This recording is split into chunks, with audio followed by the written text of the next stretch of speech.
Welcome to the podcast, Badass Mother Hustler, where the grit, stress, and the beauty of motherhood and entrepreneurship meet. We'll share the realities and stories of what it takes to make it all work and still be a badass mother. Now here's your host, Maddie Yaka.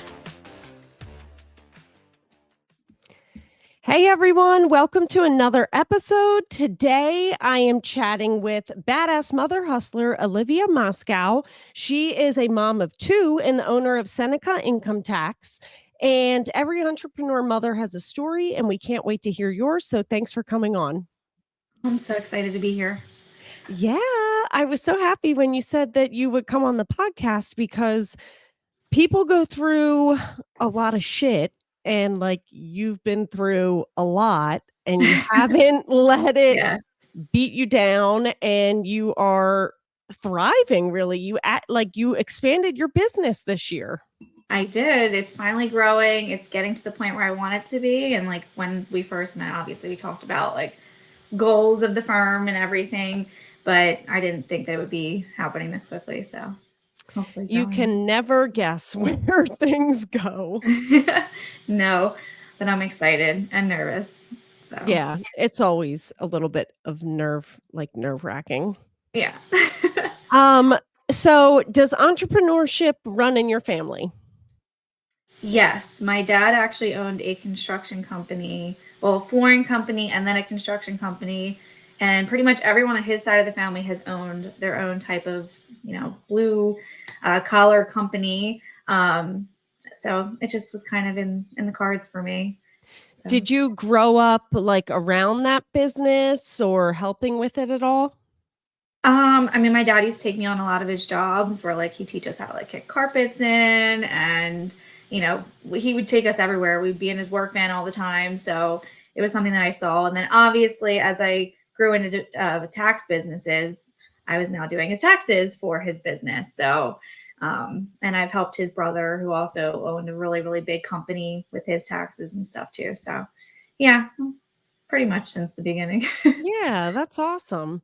Yeah. Now, you did not just come out of college and start your own business.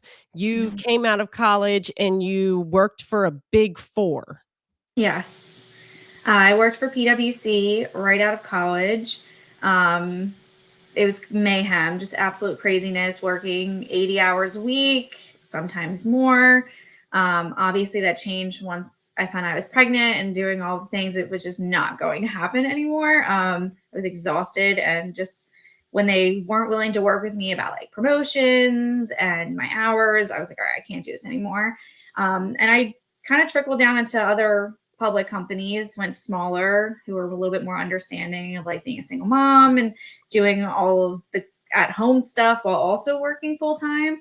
I'm still working full-time while owning the business too. So I've kind of job hopped over the last 8-9 years after college. But yeah, about 5 years in, I think, is when I started doing taxes on the side and realized how much I was making doing that and how big it was kind of like getting each year, until I think 2 years ago is when I finally expanded and was like, all right, I'm going to open this up and start advertising. And got you guys, started growing the business side of things, not like just individual, it was like business taxes. And from there, it just kind of got insane. So, yeah. So there are some people that don't know like what a Big Four is, and you kind of touched on it a little bit, where you're working insane hours. And you and I actually know each other because you worked at PwC with one of my sisters, and I just remember like the nightmare stories she would tell, like on your computer till 2:00 in the morning, and then like if you don't answer some, like, what do they call the messaging thing that goes back and yeah, if you don't answer that, then it's like end of the world, even though it's 4:30 in the morning. Like, paint a little bit of a picture for everyone of what those few years at the Big Four were like. So obviously, like fresh out of college, it was like exciting at first, right? Because you're like meeting all these high executives and like doing this crazy work and getting taken out on fancy dinners. And it seems like glamorous from the outside until I was in it for like 6 months. And it hits like certain periods where you're in the office for, let's just say 6-7 hours, and then you leave and you're still expected to go home and turn on your computer and like be readily available. But then you get into busy season and you think that like just the normal 45, 50 hours a week that you're doing during slow periods is insane. And then you enter in like crazy season where you're at the clients until 2, 3 o'clock in the morning.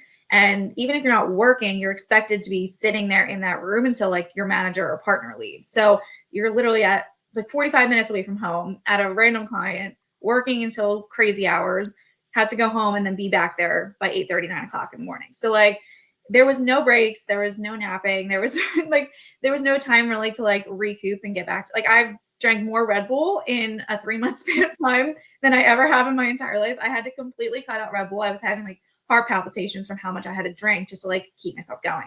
So it was insane. Like there was no really slow period. We'd get like maybe a month of like, okay, why don't I have any work? Like what's going on? Like they're letting me leave. And then you'd realize like really quickly, okay, this is why they gave us a few weeks, because it was right back into the grind again. So it was insane. And yes, the pinging was definitely a thing. If you did not answer in a certain time period, like you have people calling you, texting, like, where are you? What's going on? Like this was due. And I actually went back this past year. Actually, they talked me into coming back, telling me like work-life balance was so great.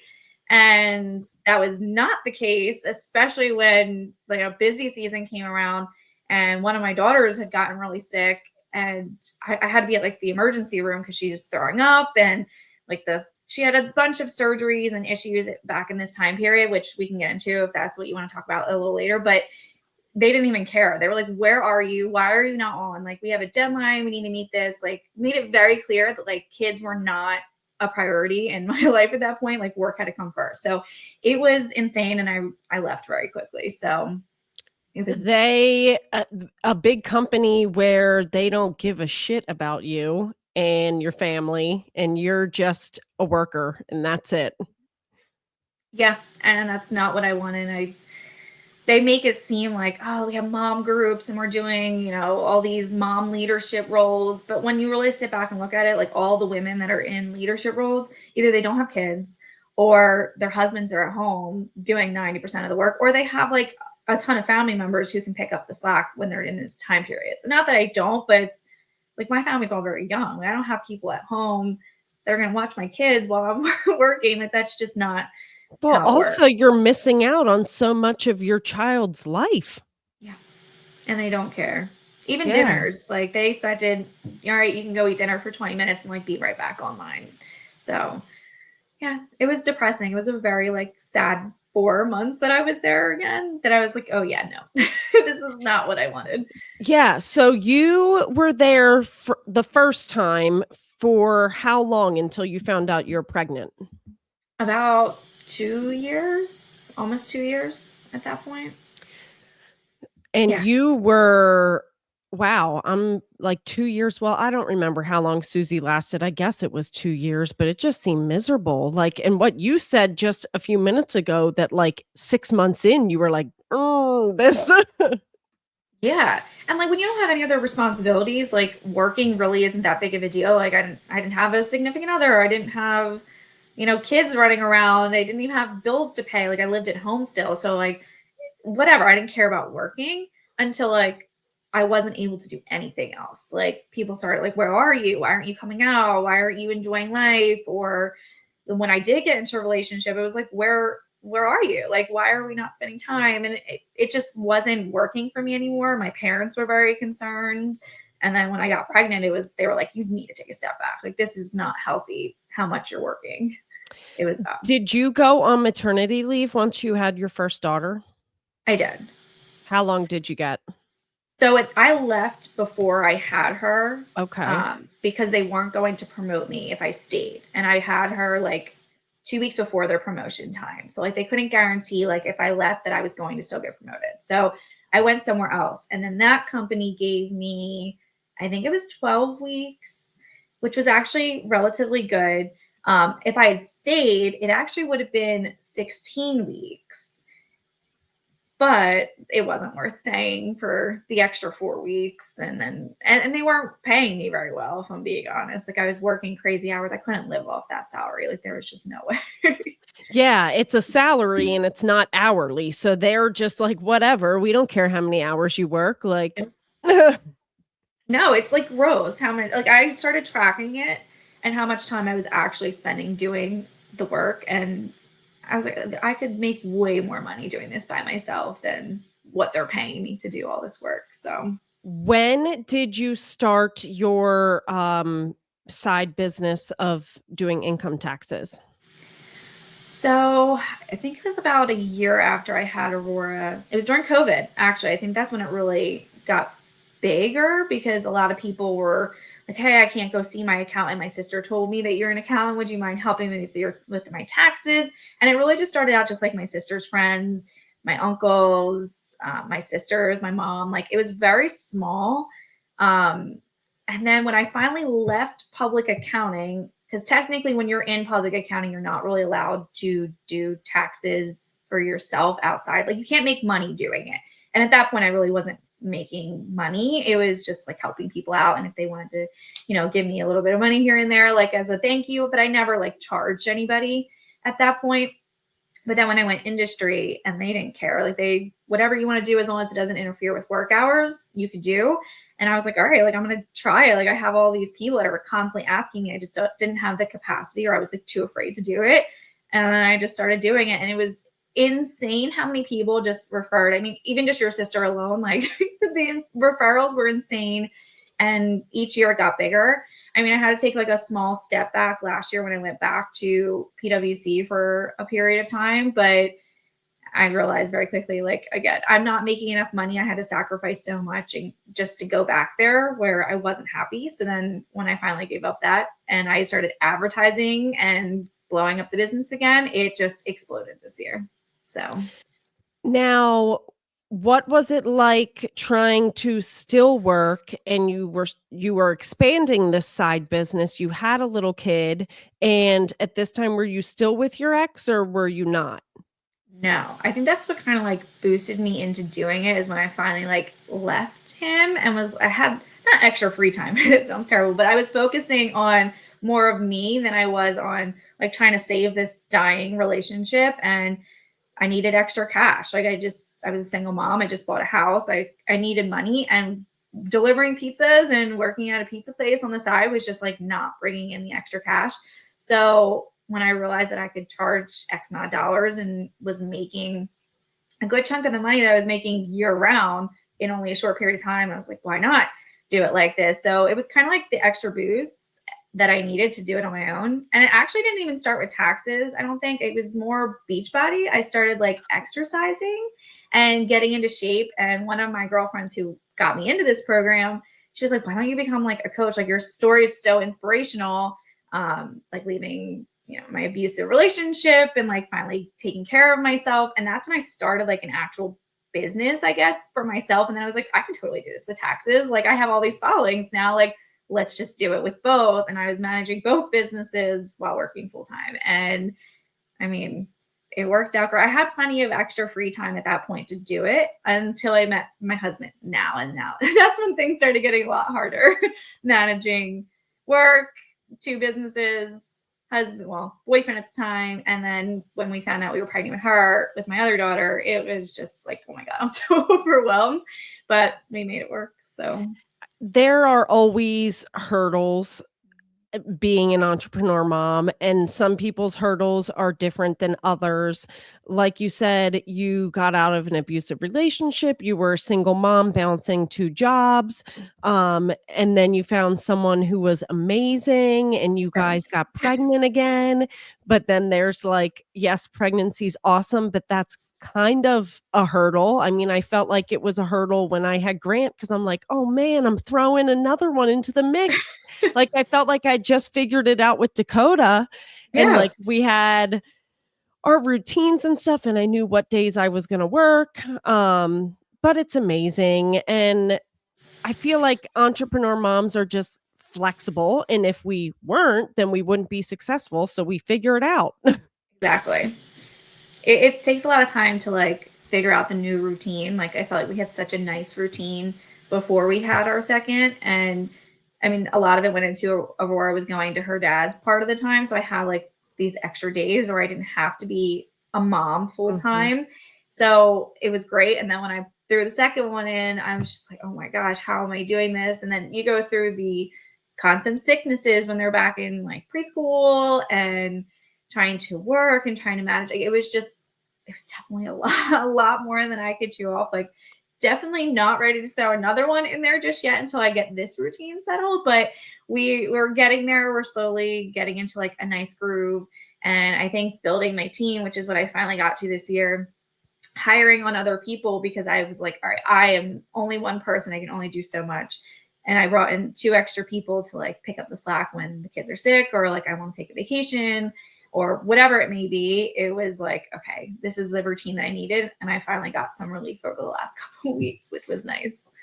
So the balance that you kind of found running your income tax business was doing it in the evenings when your kids are in bed or when your husband's home and can take over some of that responsibility.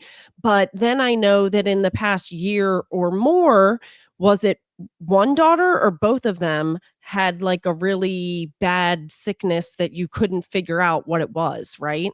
Both of them. It started out with my youngest. She had gotten RSV around Christmas last year, actually. And from there, it just like spiraled. Like, she was just sick every other day, wasn't getting better, throwing up, fevers. Like, I couldn't even send her to school most of the time. So she was home with me. Um, and then we got into like a lot more of the GI issues that were happening. Like, she was in and out of the doctors like every other day. So it started with her. And then somehow with all the antibiotics and everything that they were trying to treat her with, she got, and I don't know if it's TMI, but C. diff, which is like highly contagious. And we didn't know she had it. So then she gave it to my other daughter, which started a whole spiral of infections and sicknesses in her. So she was actually seeing a celiac specialist once she got through C. diff. They thought that like she was allergic to gluten. So we were going through specialists with her. My youngest was still going through all of her sicknesses in the middle of seeing specialists for her. Surgeries in June, we were taking, it was insane, like nonstop. And Chop has never seen so much of us as much as they did from like January until about June. And that's when things started to lighten up once we started getting answers, which both of them are great. They're healthy as can be now. It was really just, unfortunately, my youngest didn't learn how to go to the bathroom properly as a newborn. Like, they teach themselves that. So it was just teaching her how to go to the bathroom, and it wasn't causing her to get sick from like holding it too long or anything. And then my oldest, I don't know what happened, why they thought she had celiac. She did not. I think it was just the C. diff like aftermath that was going on, but it was by far the hardest 6 months of my life. Yeah, like, did you feel like you were drowning? I Oh my can't even God. imagine. I know, like, wintertime and kids are in daycare, and there's always one parent that, stays home, and I'm that parent that will sacrifice whatever because Andrew's got, like, work sites and, like, Yeah. guys on the job and stuff, and it's a lot. But to Yeah. have both kids, your full-time job, your side business, your relationship, like, how? I don't even know how I did it. I mean, in this time I was working at PwC again. So like, they didn't care that everyone was sick. So I was having to work the normal 60 to 80 hours and still doing, like the small taxes that I was doing on the side that wasn't interfering with work. And when they got sick, I am the primary parent. Like, love my husband to death, but he was in school full time. He is in school full time. So he can't just not go to school or he would get kicked out of his program. So if they were sick and home, it was me that was staying home with them. And I would have to balance working all day because I couldn't take off either with them both being home. Luckily, it was like one or the other for the most part. Like, they both weren't home at the same time, like a majority of the time. But I was definitely drowning. I wound up just quitting my job, like no notice, no nothing. I was like, I cannot do this anymore. Left at the beginning of April, finished out tax seasons to the best of my ability. Luckily found a job that is like fantastic, completely understands everything that I've been going through, understands like all the big four They crap. have emotion. Yes, he is fantastic. My boss is honestly the best. And I mean, I don't know how I got through those 6 months of craziness. I was definitely drowning. I went through a lot mentally, and I'm still like getting through all the mental. And like, mind you, in the middle of all this, I'm planning a wedding. Super crazy. Like, I don't know how I was doing it. I look back and I'm like, I'm nuts and never want to live through that again. So I spent the last like 6, 7 months trying to figure it out so that I don't have to work full time anymore. Like, I genuinely just cannot live through that. I want to be able to be home and like take care of them and take a day off and like know that nobody needs me. No one's going to give me a hard time. I'm not going to lose my job. God forbid I don't show up for work that day. Like, that is the goal that I would like to get to, hopefully soon. I can't even imagine the stress that you were under because, like, your husband's in school for this job that's gonna kick ass, but he's just not done yet, and you have all these responsibilities. Like you said, you're the primary caretaker, kids are sick, you're balancing 2 jobs, you're in charge of the financials, like, were you having panic attacks? Were you like, weren't didn't you end up in the hospital?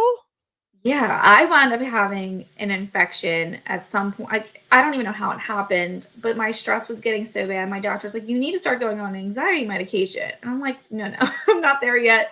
Like, I'm not ready to start taking anxiety meds. Plus, not giving any bad rep to anxiety meds, but I was about to get married in a few months. There was no way I was going to start a medication like that was going to make me gain weight. And like, God only knows what kind of fluctuation I would have gone through. I was like, I just need to get to like get through the craziness, and then I can start taking something if I need it.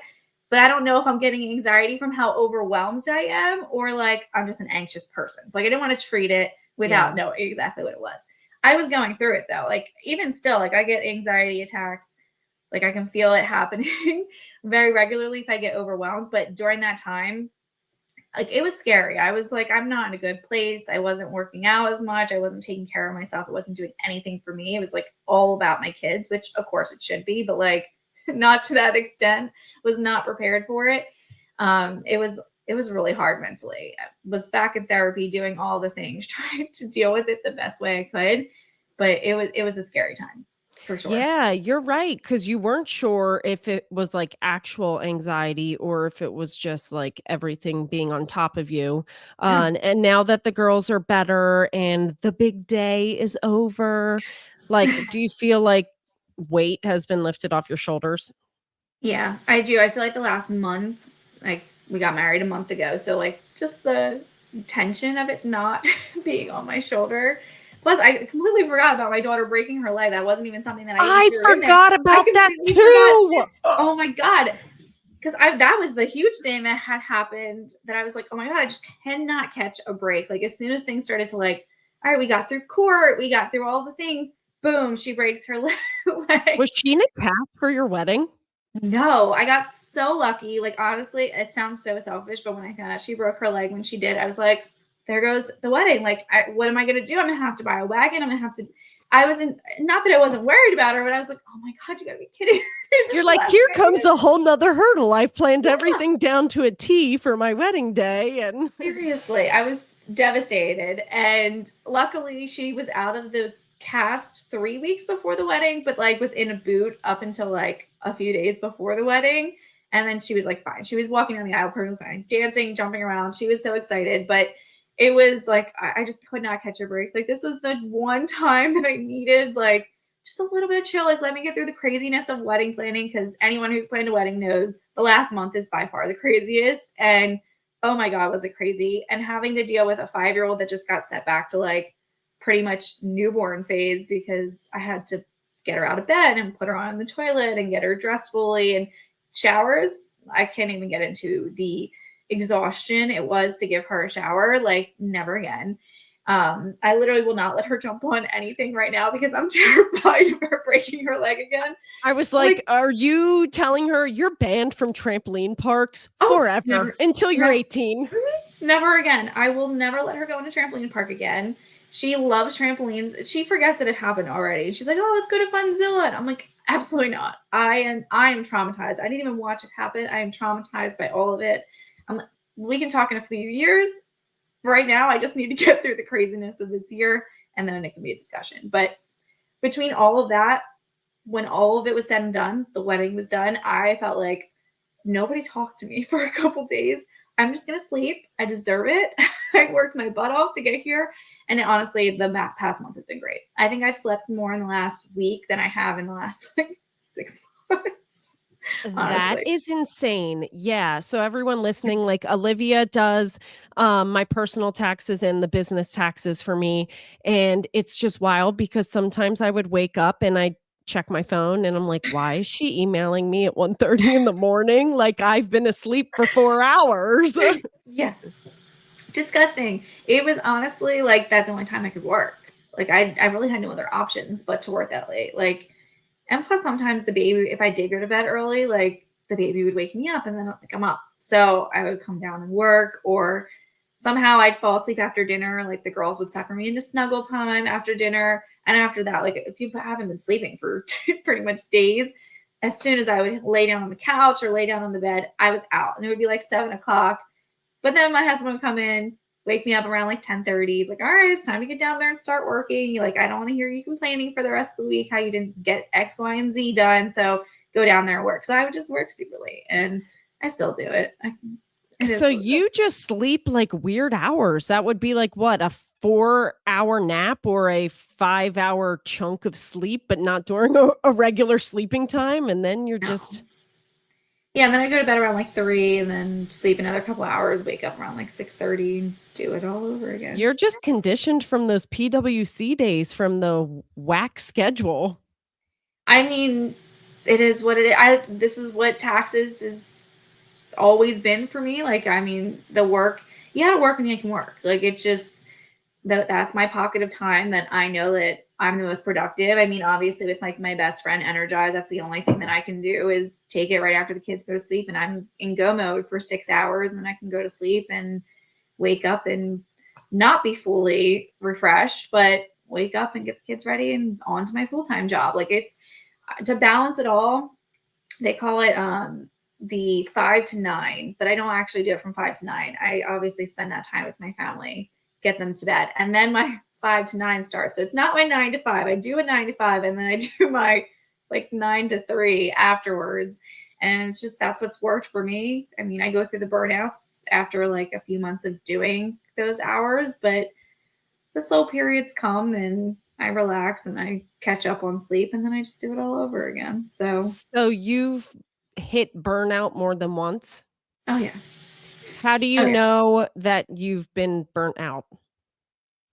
When I can barely open up my eyes after eating, that is definitely a tell sign one. Like, okay, I haven't been sleeping at all. Like my body's yelling at me. If I get very easily irritated with my kids, I feel like is another sign. Like if I'm getting upset over like her just asking questions, I'm like, okay, I need to go to sleep. Like, let's go lay down. Me and you will watch a movie, and I'll 9 times out of 10 fall asleep. Um, it's just I realize that I'm being more irritable or like a little less understanding with everybody else around me, or like when I finally like completely like throw myself into my work where no one has seen me for weeks. I'm like, okay, I'm at my burnout point. Like I am mentally exhausted. I haven't done anything for me. I think I need to go take a couple days to myself. And even when I do, I think I told you, you were like, what do you do on your days off? I was like, I do puzzles. Like I don't even like know how to relax my brain or like calm down, because that's what I do when I'm like, all right, this is my me time. I'm gonna go stress my brain out some more. I find it so hard to just turn off as well and to just stop. I guess for me it's just reading is my me time, and it's hard to find that. I normally find it in December cuz for some reason, I guess it's because it gets dark at 5 Yep. and like the kids are bathed, that like they eat dinner, they're bathed and they're in bed by 7:30, 8 o'clock, and then I finally get an hour. But yeah, it's definitely not the spring or summer because No. they're up till 9 or 9:30 and we don't go to bed till like 11. I would love to read. I've actually tried, that used to be like my biggest thing growing up. And every time I've tried to read since actually college, I fall asleep in the middle of reading. Like it just doesn't keep me stimulated enough to like stay awake. And like I'm so, like I said, I'm burned out all the time. I'm exhausted. So as soon as like my mind relaxes itself enough, like I'll just pass out. Yeah, I wonder if it's because it's not a screen. Like, you're in front of Maybe screens all the time. that could And definitely could be it. yeah, now speaking about being in front of screens all the time, do you ever wear, like, those blue light glasses?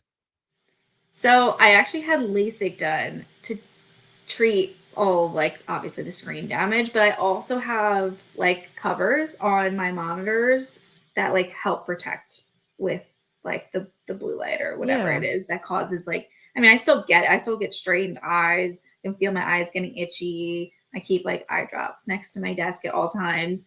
But I mean, I've been doing it for so long. I don't even Yeah. know the difference. I think it hurts more when I look away from my screen than it does to like keep staring and doing what I'm doing.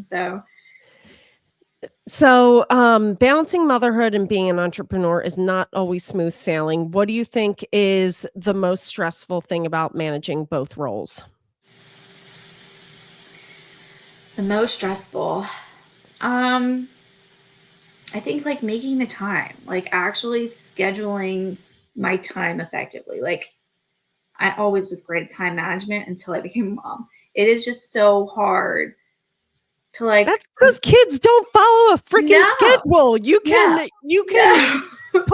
like, schedule yes. all the shit you want, and it'll just blow up. It doesn't happen that way. Like I wish that obviously kids are never going to work like that, but in my head, if I was able to stick to a schedule, everything would be smooth sailing. But it's never going to happen like that. So, as much as I wish that's how it is, that is by far the most stressful thing. Like learning to let go of the control of this is the time frames that I need things to happen and just rolling with it. Like it's been hard. It's hard to explain to other people, oh, I'm sorry, I'm late. I'm not late. I'm never a never late person, never like doing things like that, but I am always late. I'm always behind. I'm procrastinating everything because they're just come first. I have to do what they want when they want it. And it's hard to balance it out and like put things in little buckets of time. I It's just mean, you're right that it's like control, like we're trying to control things because maybe that's just the entrepreneur in us. But hard. once you relinquish that control and know, like, yes, there is some sort of control with kids, but like it's more going with the flow that makes Yeah. it a whole lot easier. And after Grant was born, I was really just trying to shove him into the schedule Yeah. that we had. And it was so stressful until like 6 or 8 months in. And I'm like, what am I doing? This isn't working. I don't know why I was trying to shove him in here because this is a whole new person in our family. Like, we have to come up with something totally new, like a whole different schedule that's going to work with a fourth person. It's a lot, especially when you're in the newborn phase, right? Like they're in control of everything that you're doing. Like there's no structure. Like you're never gonna get done what you want done. And then as they get older, it's just they have a personality of their own. Like they don't care what the older child's doing. They want to do what they're doing and they don't care that you're working. Neither of my kids have boundaries in my office. They're in here when they want to be. And I have to just go with it. And that was never how I used to be. I used to like lock the door. Aurora knew she wasn't like she was very, she was in my schedule. Like she was definitely single mother child type of a kid. Like she knew what I needed to do. She went with my flow. She did what I needed to do. Penny, not like that at all. And it was just like throwing that extra kid in the mix of it. Like I just had to start going with it because if not, I was going to make myself crazy. And That is correct. If you don't go with it, you just go crazy. yeah, there's nothing I can do about it at this point. Like they have to come first. So everything else will make itself work. And that's why I don't mind working the late hours. Like that is the only way to make it work sometimes. Like I could plan all day, I'm gonna work 12 to 4 this Saturday when the baby's sleeping. Does she sleep during that time that day? No. Like she wound up not doing it. Like there goes my work schedule. Like it really just comes down to like just going with it at this point. And I have a hard time with it. Flexibility. Yeah. Yeah. It's hard. Yeah. It's hard. How do you find time for yourself, and what do you do to recharge? Like, you've been through these burnouts, you've been juggling a lot. Is this a goal for 2025 to find Yes. more time for yourself? Yes, I think after everything that we went through this year, like the kids being sick, our wedding, her breaking her leg, we had a bunch of court stuff with Aurora's dad. I was like, I need to figure out how to make it happen where I'm not doing all this by myself. So that's why I hired a bunch of people to kind of take that stress off. Like I know like if I need the time, someone's got me, like they're there. I can pay them to do whatever is needed. But my recharge ends up being just sleeping. I was Honestly, gonna like say that for you. yeah, it's really like I would love to sit down and do my puzzles like I used to do, like in my free time. Working out used to be every day. I'd wake up 6:30, did it, was done. That was my day. I don't even have time. I'm just so tired that I can't. That isn't important at this point. Like I need to just sleep and Isn't that not burn myself. mind-blowing? Because I was an athlete in high school and college, and I always loved working out, and, now that I'm pregnant with my 3rd, like, people know that from the last episode, I have no energy, and, like, I used to work out, like, 3 or 4 times a week, and now I'm like, "Ugh, it's been a week, I guess Oh I yeah. should get on the treadmill." You have a good excuse though. You're going through it right now. Those babies tire you out like 100%. So I get it, but you want to still feel like good about yourself in the middle of all of it. And when you're not doing those things, it's like, oh my God, am I doing anything right now? Like I can't even fit in like the little pockets of time to take care of myself. And I mean, I don't want to tell women to not take care of themselves. That is not what I'm saying at all. I literally built a whole side business on women taking care of themselves even after having children. But to some degree, you have to like give yourself a little bit of grace and understand like it's not going to be perfect every single day. Like, no, I'm not going to wake up every morning and have time to work out. If it's just not going to happen some days, like I have to just be like, okay, it didn't work. Keep moving without like throughout my day. But what's more important, me burning myself out even more, trying to seem like I'm perfect and like I'm hitting all the check boxes that I'm supposed to be hitting today, or like acknowledging like I haven't slept in 3 days, at least not more than 2 hours each day. I need to sleep today. And if that means an extra hour that I'm not up early, then I'm going to take advantage of that extra hour. And that's just what it is. So, yeah, I mean, that's the only way I can recharge at this point. Like, I don't go out anymore. It sounds so sad. I don't go out anymore. I don't have a drinking routine like I used to, where I'd be like, all right, girls, like it's time to hit the bar this weekend. Like I'm finally getting out. Like I think the first time I went out and had a drink, I went to bingo with my family last weekend. Like that was literally like my girls' night out, bingo. And don't get me wrong, bingo is a hell of a good time. But that's not like the Olivia before kids at all. And the sacrifices we make. I don't even want to do that anymore. So Different chapter of our lives, and you will get your puzzle chapter back when your kids are, like, 18. probably.